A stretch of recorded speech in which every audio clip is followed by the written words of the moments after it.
இன்றைக்கி இஃப்தார் ரெசிப்பியில் veg role எப்படி செய்கிறதுன்னு பார்த்துப்போம். கேரட், பீன்ஸ், உருளைக்கிழங்கு, பட்டாணி இதெல்லாம் சின்ன சின்னதாக கட் பண்ணிக்கிட்டு பட்டாணி ஒண்டி தனியாகவும் மற்ற எல்லாத்தையும் மிக்ஸ் பண்ணியும் வேக வச்சுக்கிறோம். அதோட கொஞ்சம் எல்லா காய்கறி சேர்த்தாப்புல தனியாக எடுத்துக்கோங்க. இப்போ வேக வச்சு எடுத்ததை காய்கறி தனியாகவும் பட்டாணி தனியாகவும் வடித்து எடுத்துப்போம். முதல்ல அது தேவைன்னா இந்த வாட்டரை நீங்கள் எடுத்துக்கலாம். சூப் பண்ணுறதுக்கு, வெஜிடபிள் சூப் பண்ணுறதுக்கு நான் அது எடுத்துக்கல. ஏன்னா சிக்கன் வேக வச்சு எடுத்த தனியாக வந்து சிக்கன் சூப் பண்ணுறதுக்கும் வச்சுருக்கேன். ஸோ இப்படி வெஜிடபிள் வேக வச்சு எடுத்த தனியாக வடித்து எடுத்துக்கிட்டு குக்கரில் முதல்ல போட்டு இது நல்லா மசிக்கணும். இதுக்காக மாதிரி பட்டாணியும் தனியாக வடித்து எடுத்துருக்கோங்க. இது தனியாக வச்சுக்கோங்க, சேர்த்துறாதீங்க, காய்கறியோடு சேர்த்துக்காதீங்க. இது வேணால் அப்போ தான் நம்மளுக்கு அந்த வெஜிடபிள் பீஸ் கொஞ்சம் ஒன்று ரெண்டும் தெரிகிற மாதிரி வச்சுக்கணும்.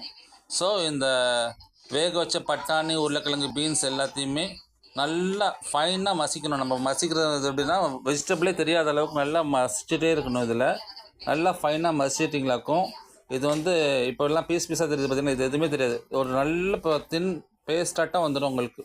அந்தளவுக்கு ஃபைனாக மசிக்கணும்.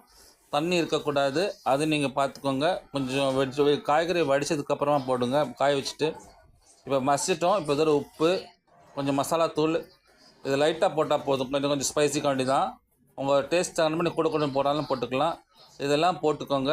இப்போ இந்த சைடு திருப்பி மசிச்சுட்டு மிக்ஸ் பண்ணுங்கள். எல்லாத்தையும் மசாலா எல்லாரும் செய்கிற மாதிரி இதெல்லாம் நல்லா மிக்ஸ் ஆனதுக்கப்புறமா நம்ம தனியாக எடுத்து வச்சுருந்தோம் இல்லையா, பட்டாணி, கொஞ்சம் காய்கறி, அதையும் போட்டு இதை மிக்ஸ் பண்ணிக்கோங்க.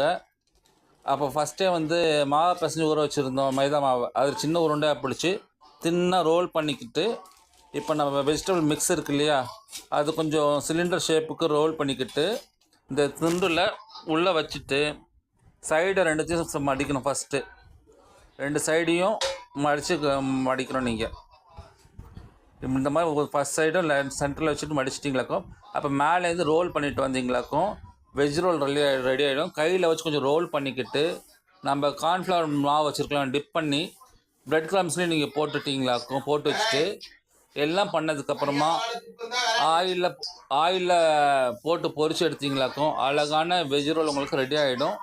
நல்லா வந்து திருப்பி போட்டு பொரிச்சு எடுங்க.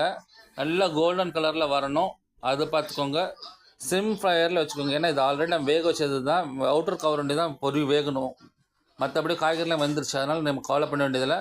இப்போ நல்லா கோல்டன் ஃப்ரையில் பொரிஞ்சு எடுத்துருச்சு. இப்போ உங்களுடைய சுவையான வெஜ் ரோல் ரெடி ஆகிடுச்சு. லைக் பண்ணுங்கள், ஷேர் பண்ணுங்கள், சப்ஸ்கிரைப் பண்ணுங்கள், கமெண்ட் பண்ணுங்கள். தேங்க்யூ.